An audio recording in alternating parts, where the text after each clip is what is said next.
Good morning to all present here, and I am A. Shankaranarayanamurthy from Department of Mechanical Engineering in the Composite College of Engineering Technology. Today we are going to see about the topic composite wall and composite cylinders in the subject heat and mass transfer. First of all, what is composite wall and what is composite cylinder? A composite wall is a wall that is made up of different materials which is having different thermal conductivities and different properties. Which similar applies to the composite cylinder also. A composite cylinder has different structural properties like conductivity, heat transfer coefficient with the air. This is called as composite cylinder and composite wall. Now let's move on to a problem. The first problem will be, I will be teaching on composite wall. The question is, a wall is constructed of several layers. The first layer consists of a masonry brick 20 centimeter thickness having a thermal conductivity of 0.66 watt per meter Kelvin, and the second layer is mortar that is 3 centimeter thick and a thermal conductivity of 0.6 watt per meter Kelvin.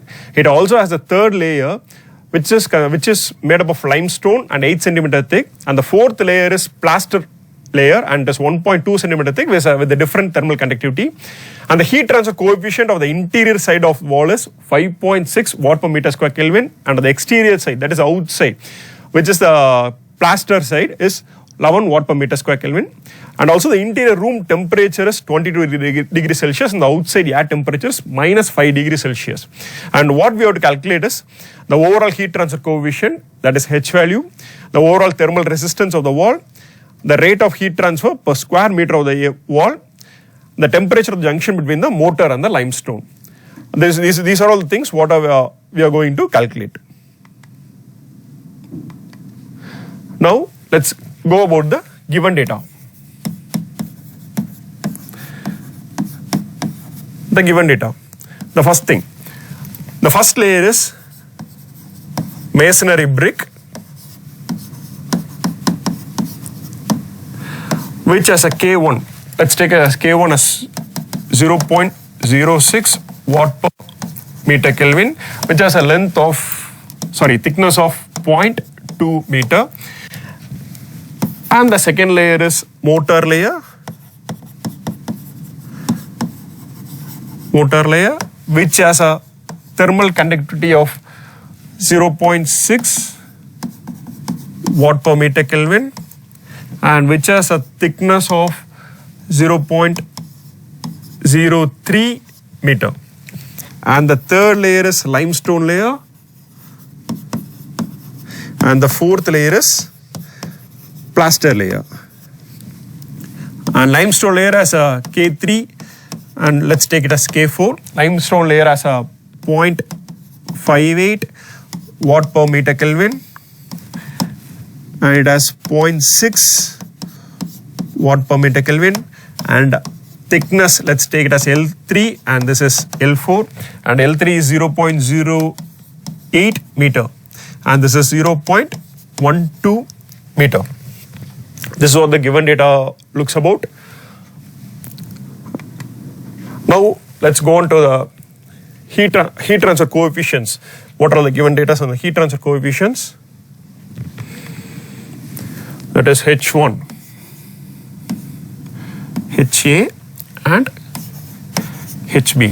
That is HA is 5.6 watt per meter square Kelvin, and HB is 11 watt per meter square Kelvin. These are all the given data. And the next one is inside room temperature and outside room temperature, that is T1 and T2. T2 is minus 5 degrees Celsius and T1 is 22 degrees Celsius. We have to change it as Kelvin, which is plus 273 Kelvin is 295 Kelvin and 268 Kelvin. These are all the given data. Now let's move on to the solution.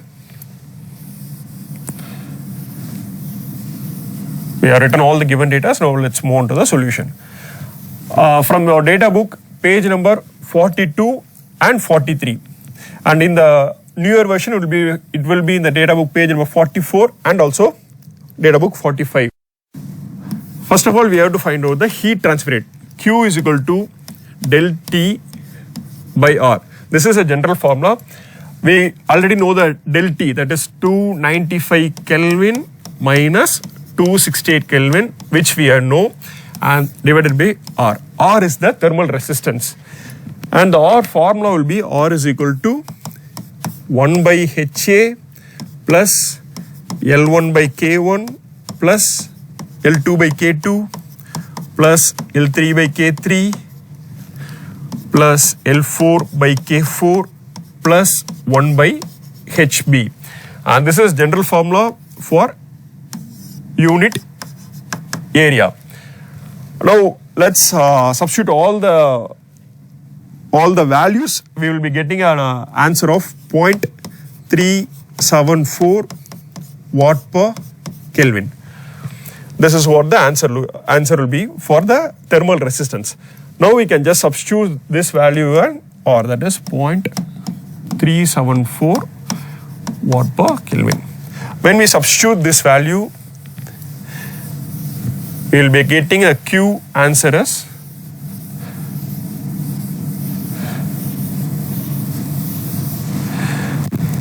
we will be getting the Q answer as 34.60 watt per meter square.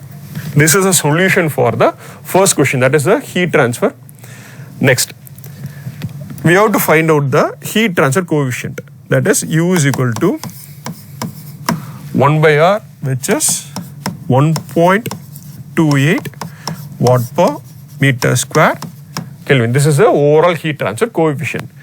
The third one is we have to find out the intersurface temperature, that is the temperature between the limestone surface and the mortar surface, which we have to segregate each thing as a separate identity, that is Q by A is equal to TA minus T1 divided by 1 by HA plus L1 by K1, which will be equal to T1 minus T2 by 1 by HB, sorry,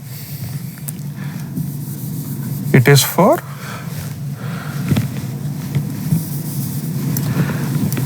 L1 by K1, which will be equal to T2 minus T3 by L2 by K2, which will be equal to T3 minus T4 by L3 by K3, which will be equal to T4 minus TB by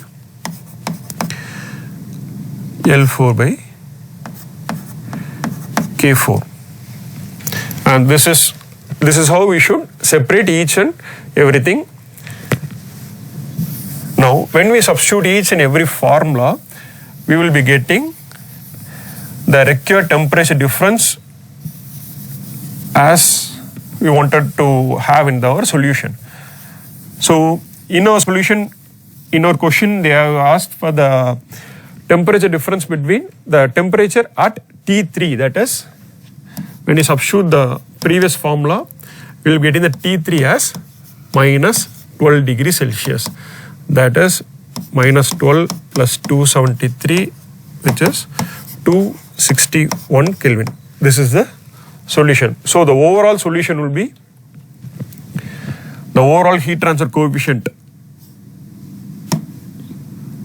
The overall heat transfer coefficient U will be equal to 0.347 watt per Kelvin, and Q will be equal to 34.56 watt per meter square Kelvin, and T3 will be equal to 261 Kelvin. Now pass panna. This is the overall heat transfer coefficient. Next, we will be going to the second question.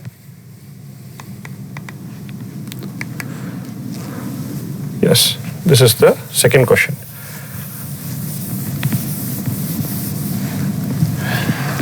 The second question is, air at 90 degrees Celsius flows through a copper tube of 5 cm inner diameter having a wall thickness of 0.7 cm and the tube is heated from the outside by water at 120 degrees Celsius, and the scales has been deposited, which has formed a 0.4 centimeter thickness on the outer surface of the tube. The thermal conductivity of the scale is 1.82 watt per meter Kelvin. Thermal conductivity of the copper is 380 watt per meter Kelvin. On the air side, the thermal coefficient is 220 watt per meter square Kelvin, and the water side it is 3650 watt per meter square Kelvin. And we have to calculate overall water to air heat transfer coefficient and water to air heat transfer per unit length, and also the temperature drop across the scale deposit. This is the composite cylinder problem. Now we will be solving this composite cylinder problem also. Given data, you have to get the given data as TA is equal to 90 degrees Celsius and TB is 120 degrees Celsius, and the inner diameter is R1 5 centimeter, that is 5 into 10 to the power, that is 5 into 10 to the power minus 2 meter, and R2 is R1 plus scale thickness,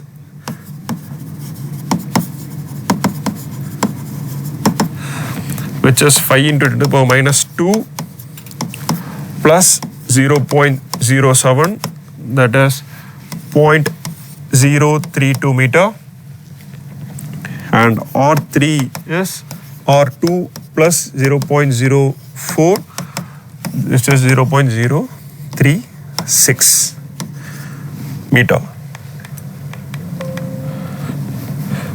This is the given data. Now let's move on to the solution. For this, we have to refer the page number 42, 43 and 45 of the HMT data book. And the solution is the same formula, Q is equal to del T by R, but here the R changes, because since it is a cylindrical problem, the R changes is 1 by 2 pi L of 1 by HA R1 plus ln R2 by R1 the whole divided by K1. Then it is ln R3 by R2 by K2 plus 1 by, we have only 3 layers, so that is 1 by HB R3. This is the formula. So first of all,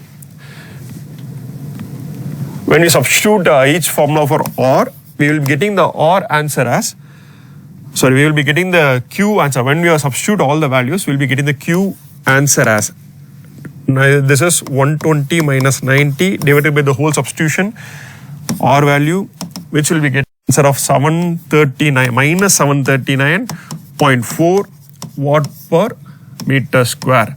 The negative sign indicates that the heat is flowing from the outside to the inside, not from the inside to the outside. The negative sign implicates that. And now we have to find out the H value, that is Q is equal to HA del T. Now we have already found out H value, we know the del T value, we know what is the area of a cylinder, that is H 739.4, area is 2 pi R3L, that is pi dl into 30 degrees Celsius. Okay, now the H value is, now let's find out the H value. The H value is 109.01 watt per meter square Kelvin. This is what it looks like. And as same as the previous problem, we can just separate these identities. This is for the first layer, this is for the second layer, this is for the third layer, and this is for the fourth layer. When we separate these identities, we will be getting the formula of T3 minus T2 as 7.6 Kelvin. This is the solution to the answer, and if you have any queries, you can just contact me, and